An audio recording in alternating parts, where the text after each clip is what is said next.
Feliz Navidad. That means Happy Christmas or Merry Christmas in Spanish.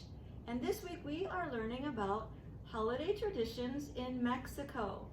And I have here a book that I'm reading. Some of you are going to be doing this in your class.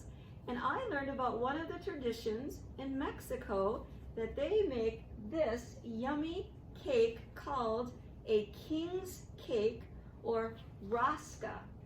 And here you can see it looks really, really fancy. This is one of the treats that they have, and it's got lots of almonds and sugar and glaze and some candied fruit on top of it. Really good, but it's a little tricky. So for us, we are going to make an easier recipe called Rosca de Reyes, but they're buns. They're going to be small little buns instead of the big king's cake. So on our recipe, we're going to be using the oven, heating the oven up, and we're going to be using some cooking spray because we're going to put our buns in a muffin pan. And we've got our dough, little crescent roll, some sugar, some dried or candied fruit, and then we're going to start putting it together. And we are going to have our own little yummy treats right here to celebrate the holiday tradition in Mexico. So I'm going to look at my recipe, and the first thing it says is preheat your oven. So I've done that. And now I need to spray a little of the non-stick spray on my muffin pan. And I've got my triangle ready to go. And it says that we need to put some dried fruit or candied fruit right on the top of our triangle. So here I've got some cranberries. I'm gonna put them right at the top. And you can use any kind that you like. Here I'm going to put some blueberries right on top.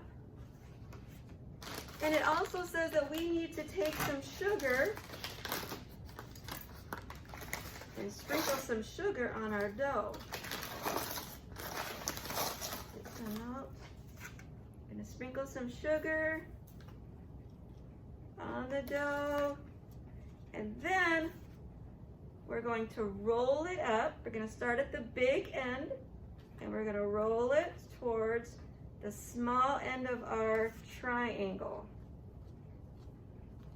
And once we get it all rolled up, we're going to take the ends, turn them around to each other to make a tiny little ball.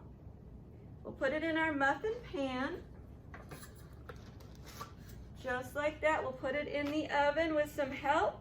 Now on our recipe, it says that you can take an egg and some water and you can brush it over the top. That helps it to get a real nice crispy brown top on it. Looks really yummy. I didn't do that and it turned out okay too. So that'll be your choice if you want to do that. Then you bake it in the oven, and when it comes out and it's all cool, I'm gonna show you what they look like when they're all cooked. You can make your own frosting to put on, or you can use just some cake icing and just take a little bit, spread it on top, and then you have your own celebration. Yummy, enjoy!